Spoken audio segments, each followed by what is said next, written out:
Independent ডিজিটালে স্বাগতম। আপনারা জানেন যে গত বছরের ৮ ডিসেম্বর সিরিয়ার প্রেসিডেন্ট বাশার আল আসাদের পতনের মধ্য দিয়ে ইরানের একমাত্র মিত্র হারিয়েছে ইরান। আসলে একমাত্র মিত্রকে হারানোর পর ইরানের অবস্থা কি, এখন রাজনীতি কেমন চলছে, পাশাপাশি ভবিষ্যৎ রাজনীতি কি হবে, এসব নিয়ে কথা বলবো। সঙ্গে আছেন জ্যেষ্ঠ সাংবাদিক সেলিম খান, আমি আছি সুপ্রিয় শিকদার। সেলিম খান, শুরুতেই যেটা বলছিলাম যে একমাত্র মিত্র বলা যায় ইরানের বাশার আল আসাদ সরকার, তার পতনের মধ্য দিয়ে আসলে ইরানের এখনকার কি অবস্থা? হ্যাঁ, এই আপনি যে বিষয়টি বললেন এই বিষয়ে একটু সংশোধনী জাস্ট একটু আপনাকে স্মরণ করিয়ে দিই যে ইরানের মিত্র কিন্তু শুধুমাত্র মধ্যপ্রাচ্যে, ঠিক আছে? আচ্ছা, মধ্যপ্রাচ্যে ইরানের মিত্র বড় ধরনের বড় মিত্র ছিল যে বাশার আল আসাদ। ইরান যখন ইরানে ইসলামিক বিপ্লব হওয়ার পরে যখন ইরাকের সঙ্গে যুদ্ধে জড়িয়ে পড়ে তখন কিন্তু ইরানের পাশে একমাত্র যে দেশ দাঁড়িয়েছিল সেটা হচ্ছে বাশার আল আসাদের তার বাবা হাফিজ আল আসাদের সিরিয়া। ফলে সিরিয়ার সঙ্গে একটা দীর্ঘদিনের মৈত্রী বন্ধুত্ব ছিল। এখন হঠাৎ করে গত ডিসেম্বরে হঠাৎ করে বাশার আল আসাদের সরকারের এই যে পতন, এইটা ধরেন কেউই ভাবেনি, ইরানও ভাবতে পেরেছিল বলে মনে হয় না। ফলে তাদের কাছে এটা একটা বড় ধাক্কা। কিন্তু ইরানে এখন আপনি যেটা প্রশ্ন করলেন যে মানে ইরানের কি হবে বা ইরান কিভাবে ভাবছে, আপনি যদি একটুখানি পেছন দিকে দেখেন তাহলে আমি বলবো যে 2020 সালের জানুয়ারি মাসে যখন তাদের এই যে রেভলিউশন গার্ডের কমান্ডার কাশেম সুলেমানি কিন্তু আমেরিকার হামলায় মারা গেলেন। আচ্ছা, তারপরে হামাস নেতা ইসমাইল হানিয়া, যিনি প্রেসিডেন্টের ওথ বা শপথ নেওয়ার অনুষ্ঠানে যোগ দিতে গিয়ে তেহরানে সুরক্ষিত এলাকায় তাকে হত্যা করা হলো। এরপরে যদি বলি যে ইরানের প্রেসিডেন্ট ইব্রাহিম রাইসি কিন্তু আপনার হেলিকপ্টার বিস্ফোরণে মারা গেলেন। ওনার সঙ্গে যে হেলিকপ্টার বহর ছিল তার মধ্যে শুধুমাত্র ওই হেলিকপ্টারটাই বিধ্বস্ত হয়েছিল।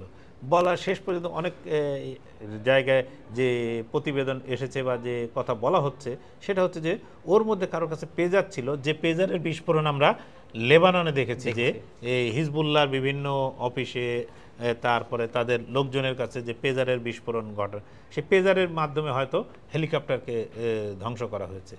এরপরে যদি আসি যে আপনার লেবাননের যে এটা হচ্ছে যে হিজবুল্লাহর গোষ্ঠী যিনি প্রধান ছিলেন নাসরাল্লাহ, সেই নাসরাল্লাহকেও কিন্তু ইরান রক্ষা করতে পারেনি। এবং ইরান যদি আমি এইভাবে ক্রোনোলজিক্যালি দেখি তা ইরান কিন্তু তাদের গুরুত্বপূর্ণ ব্যক্তিদের কিন্তু রক্ষা করতে ব্যর্থ হয়েছে বলা যায়। এবং রক্ষা করতে কারা কী জন্য রক্ষা করতে পারেনি তারা কিন্তু এটা খুব ভালো জানে। তারপরেও তারা রক্ষা করতে পারেনি, শুধু না তারা এর বিরুদ্ধে কিন্তু কোনো বড় ধরনের কোনো ব্যবস্থাও তারা নিতে পারেনি। ফলে এক প্রকার মেনে নিয়েছে যে এই ধরনের একটা জিনিস ঘটতে থাকবে এবং তারাও এর মধ্যে দিয়েই তাদেরকে চলতে হবে। এখন যে আপনি বাশার আল আসাদের কথা বললেন, বাশার আল আসাদের এই পতন বা তার পালিয়ে যাওয়া, দেশ ছেড়ে পালিয়ে যাওয়া, এই পালিয়ে যাওয়ার মধ্যে দিয়ে ইরানের যে মধ্যপ্রাচ্যে যে মিত্রতা ছিল সেই মিত্রতা বা প্রভাব বিস্তারের যে চেষ্টা ছিল সেই প্রভাব বিস্তারের কফিনে শেষ পেরেকটি পুঁতে দিয়ে গেলেন বাশার আল আসাদ এবং তিনি দেশ ছেড়ে পালিয়ে ইরানকে একেবারে প্রায় বন্ধুহীন করে ছেড়ে দিয়ে গেছেন মধ্যপ্রাচ্যে।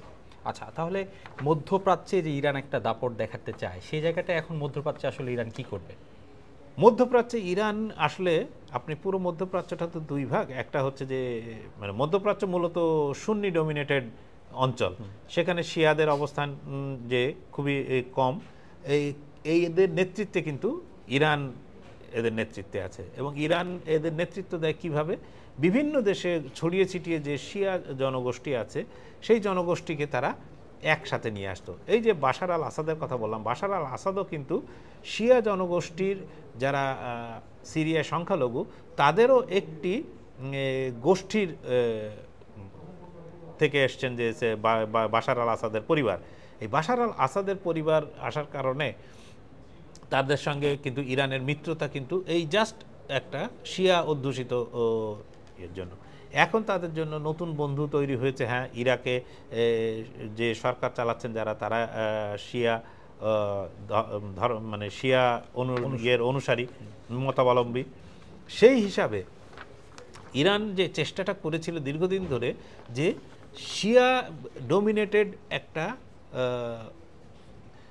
মানে ইরানের প্রভাব মধ্যপ্রাচ্যে বাড়ানোর জন্য যা যা করা দরকার ইরান সেটা করেছিল, এবং তার জন্য তারা টার্গেট হিসেবে বেছে নিয়েছিল কিন্তু ইসরায়েলকে।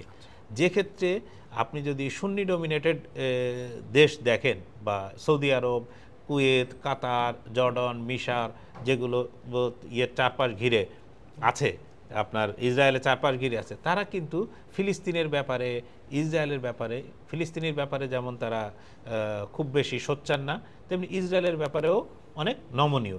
এই ক্ষেত্রে ইরান ঠিক উল্টো পথ নিল। ইরান ফিলিস্তিনে এই হামাসদের অস্ত্র এবং অন্যান্য জিনিস সরবরাহ করা, পাশাপাশি এই ইসরায়েলকে তাদের শত্রু হিসাবে ডিক্লেয়ার করে ইসরায়েলের চারপাশে তারা একটা অ্যাক্সিস গড়ে তুলেছিল, একটা অক্ষ গড়ে তুলেছিল।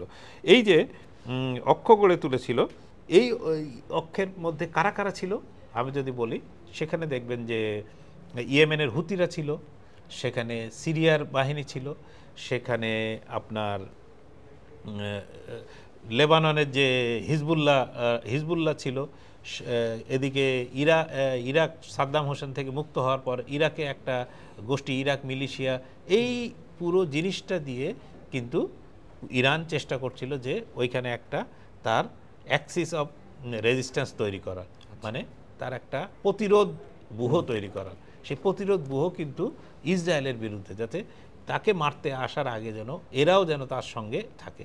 তো সেই জায়গাটা এই মুহূর্তে এই সিরিয়ার পতনের মধ্য দিয়ে কিন্তু এই ইরাক একেবারেই মানে ইরান এর পুরো পরিকল্পনাটাই ভেস্তে গেছে বলা যায়। সেই জায়গায় কিন্তু ইরানের আবার ওই জায়গা ফিরে পেতে বহু সময় লাগবে। এটা নির্ভর করবে যে সিরিয়ায় কোন ধরনের পরিবর্তন হচ্ছে কিনা, তা বা অন্যান্য জায়গায় মধ্যপ্রাচ্যের অন্যান্য জায়গায় কোনো পরিবর্তন হচ্ছে কিনা এর উপরে। আচ্ছা, এখন যদি সেলিম খান আমরা ইরানের নেতৃত্ব নিয়ে কথা বলি, যে ইরানের এখন যে সর্বোচ্চ ধর্মীয় নেতা আয়াতুল্লাহ খামেনি, ওনার বয়স 85 বছর, তো নতুন নেতৃত্ব কিভাবে আসবে ইরানে? হ্যাঁ, ইরানের জন্য এইটা কিন্তু একটা বড় সংকট, যে এর আগে যে নেতৃত্বে ছিলেন, তারপরে কিন্তু এই বর্তমান আয়াতুল্লাহ খামেনির আশাটা কিন্তু মোটামুটি নির্ধারিত ছিল তার আমল থেকে, যে এরপরে ইনি হবেন সুপ্রিম লিডার। কিন্তু এই আয়াতুল্লাহ খামেনির পরে কে আসবেন সুপ্রিম লিডার হিসাবে, এই তালিকায় কিন্তু অনেকগুলো নাম আছে। এর মধ্যে আয়াতুল্লাহ খামেনির ছেলের নামও আছে। এখন কে আসবেন, ইরান যদি এইটা এখনই ঠিক না করতে পারে, কারণ ইরান রাষ্ট্রটা টিকেই আছে কিন্তু এই যে সর্বোচ্চ ধর্মগুরু বা সর্বোচ্চ ধর্মীয় নেতা যেটা বলি না কেন, সেই ধর্মীয় নেতাকে একটা প্রতীকী ব্যবস্থার মধ্যে দিয়ে কিন্তু, এবং তার নেতৃত্বে যে একটা কাউন্সিল, গার্ডিয়ান কাউন্সিল আছে, সেই কাউন্সিলের মাধ্যমে কিন্তু ইরান রাষ্ট্রটা টিকে আছে। কারণ ইরানে যেই নির্বাচিত হন না কেন, তার ততটুকুই ক্ষমতা আছে যতটুকু এই গার্ডিয়ান কাউন্সিল তার জন্য অনুমোদন করে। ফলে সবাই একটা জিনিস মানে অনেকেই আশঙ্কা করছেন যে যেভাবে সিরিয়ায় এতদিনে 53 বছর বা 51 বছরের শাসন অবসান ঘটলো আসাদ পরিবারের, এই পরিবারের শাসনের মতো ইরানেও এই ধরনের কোনো রেভলিউশন হয় কিনা। যদি তার সর্বোচ্চ নেতৃত্ব দুর্বল হয়ে পড়ে, তাহলে কিন্তু সেই সম্ভাবনাও একেবারে উড়িয়ে দেওয়া যায় না। আচ্ছা সেলিম খান, আপনি যেমনটি বলছিলেন যে মধ্যপ্রাচ্যে ইরানের যে চাওয়া পাওয়া, সেই জায়গায় কফিনের শেষ পেরে হচ্ছে সিরিয়ায় আসাদ সরকারের পতন, এই জায়গাটায় একটা বড় ধাক্কা খেয়েছে ইরান, এটা তার কথাতেও আমরা বুঝতে পেরেছি। তো আসলে ইরান আসলে এখন কোন পথে হাঁটবে, কি করবে ইরান? প্রথম কথা হচ্ছে যে আপনার বাশার আল আসাদের পতনের পরে যেটা ইসরায়েল করেছে, ইসরায়েল সিরিয়ার যে সামরিক যুদ্ধ বিমান ছিল, যে অস্ত্রাগার ছিল, যে অস্ত্র ছিল, সব জায়গাগুলো কিন্তু গুড়িয়ে দিয়েছে একদম। কারণ সিরিয়া যারা ক্ষমতা নিয়েছে, তারা কিন্তু ক্ষমতা দখলের জন্য যতটা আগ্রহী ছিল, তারা কিন্তু ইসরায়েলকে প্রতিরোধ করায় ততটা আগ্রহ তাদের ছিল না। ফলে তারা প্রতিরোধ করেও নি, মানে ইসরায়েল ওয়ান কাইন্ড অফ একতরফাভাবে সব কিছু গুড়িয়ে দিয়েছে। পাশাপাশি সিরিয়ায় বেশ কিছু ইরানের প্রায় কেউ বলছেন 30 থেকে, এই যে লন্ডন ভিত্তিক একটা থিঙ্ক ট্যাঙ্ক হাউস আছে চ্যাথাম হাউসের একজন বিশেষজ্ঞ বলছেন যে ইরান সিরিয়ায় প্রায় 30 থেকে 50 বিলিয়ন ডলার বিনিয়োগ করে ফেলছে দীর্ঘদিন ধরে। সেখানে তাদের অস্ত্র কারখানা ছিল, যে অস্ত্র তৈরি করে তারা বিভিন্ন গোষ্ঠীর কাছে পাঠাতে পারত। যেমন হিজবুল্লাহর যে সাপ্লাই চেন ভালো ছিল, সিরিয়া থেকে খুব সহজেই লেবাননে অস্ত্র পাঠানো যেত। সিরিয়ার যেগুলো মিলিশিয়া গোষ্ঠী ছিল তাদেরকে দিতে পারত, হুতিরা পেত, বা ইরানের নিজস্ব অনেক প্রয়োজন ছিল, সেই জায়গাগুলো কিন্তু সব শেষ।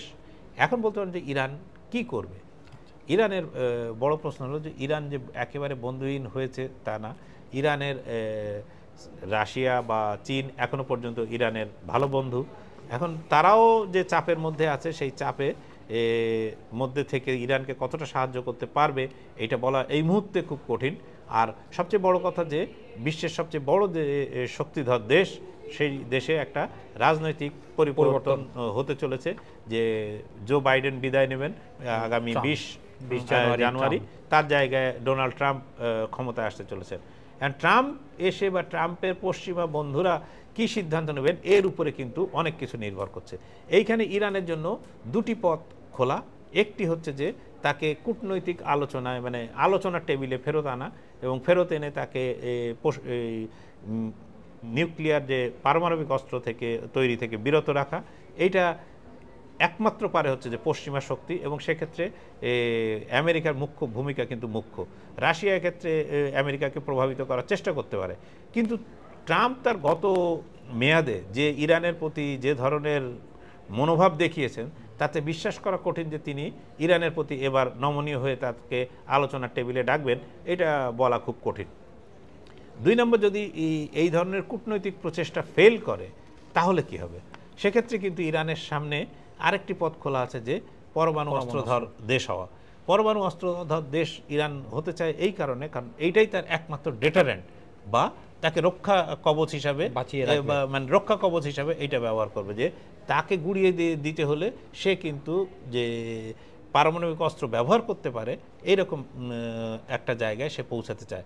অনেকেই বলছেন যে ইরান পরমাণু অস্ত্র তৈরির মতো ইউরেনিয়াম সমৃদ্ধ করে ফেলেছে, কেউ বলেন যে তারা প্রায় কাছাকাছি পৌঁছে গেছে, আবার কেউ কেউ বলেন তার কাছে একটি দুটি বোমা থাকলেও থাকতে পারে। এখন কোনটা সত্য কোনটা মিথ্যা এই মুহূর্তে, যেহেতু ইরান আইইএ, যেটা ইন্টারন্যাশনাল অ্যাটমিক এনার্জি কমিশন আছে, যে জাতিসংঘের নেতৃত্বাধীন, তাদের সঙ্গেও তারা ওইভাবে ঢুকতে দিচ্ছে না। ইরান এই কাজটা কিন্তু তলে তলে করে যাচ্ছে। ফলে ইরান চাইবে যে তার সুরক্ষার জন্য যদি পশ্চিমারা অন্যভাবে খেলে, পশ্চিমারা যদি আক্রমণাত্মক থাকে, তাদের উপর যদি আরও অবরোধ আরও প্রতিরোধ চাপিয়ে দেয়, তাহলে ইরানের এই অস্ত্র মালিক হওয়া ছাড়া ইরানের জন্য আর পরমাণু অস্ত্রের মালিকানা ছাড়া ইরানের জন্য আর কোনো রক্ষা কবচ খোলা থাকবে না। কারণ চীন বা রাশিয়া তাদেরকে ওইভাবে সাপোর্ট দিয়ে রক্ষা করতে পারবে না। তাহলে আমাদের বলাই যায় যে 20 জানুয়ারি পর্যন্ত আসলে ইরান কি করবে এবং পশ্চিমা দেশগুলোর সঙ্গে সম্পর্ক কি হবে, এটা 20 জানুয়ারির পরে অন্তত কিছুটা পরিষ্কার হওয়া যাবে। হ্যাঁ, মধ্যপ্রাচ্যে ট্রাম্পকে কিভাবে খেলবেন, তার মধ্যপ্রাচ্য নীতি কি হবে, সেটার উপরে অনেকটা। তিনি ইসরায়েলকে সুরক্ষিত করার জন্য কতটুকু ছাড়, মানে ইসরায়েলকে কতটা ছাড় দেবেন বা করবেন, সেটা তার বিষয়। আপনি ইসরায়েল ইতিমধ্যে, মানে সিরিয়ার রাজধানী দামেস্কের প্রায় 20 কিলোমিটারের মধ্যে তারা ঢুকে গেছে, তাদের ট্যাঙ্ক ঢুকে গেছে, সব ঢুকে গেছে। মানে সিরিয়া বলা যায় এক কথায় যে ইসরায়েলেরই দখলে। এখানে কোনো বাহিনীর প্রতিরোধ নেই, কোনো কিচ্ছু নেই। ফলে ইসরায়েল এখন পুরোপুরি আপার হ্যান্ডে। ইসরায়েল একদিকে ধরেন হিজবুল্লাহর কোমর ভেঙে দিয়েছে, যে ইরানের এই সিরিয়ার ইয়ের পরে হিজবুল্লাহ অনেক বেশি চুপচাপ। এখন আপনি বহুদিন ধরে হিজবুল্লাহর কোনো দেখেননি। হামাসের এই গাজায় যে পরিস্থিতি তৈরি করেছে, সেখানে হামাস সংগঠিত হয়ে আবার ইসরায়েলকে হামলা করা খুবই কঠিন কাজ। আপনার যেটুকু প্রতিরোধ বা যেটুকু ইসরায়েলের বিপক্ষে প্রতিরোধ করছে বা হামলা চালাচ্ছে, সেটা একমাত্র হুতিরা, এর বাইরে এই মুহূর্তে কেউ নেই। ফলে এইটা ট্রাম্পের উপরে ডিপেন্ড করবে, ট্রাম্প প্রশাসনের উপর ডিপেন্ড করবে, যে আগামী বিশ্বকে তিনি কি উপহার দেবেন, এই মধ্যপ্রাচ্যকে তিনি কিভাবে দেখতে চান, সেটা অনেক কিছু নির্ভর করবে তার উপর। ধন্যবাদ সেলিম খান। আজ এ পর্যন্তই। দেশ বিদেশের যে কোনো খবর জানতে চোখ রাখুন ইন্ডিপেন্ডেন্ট ডিজিটালে। ভিজিট করুন itbbd.com।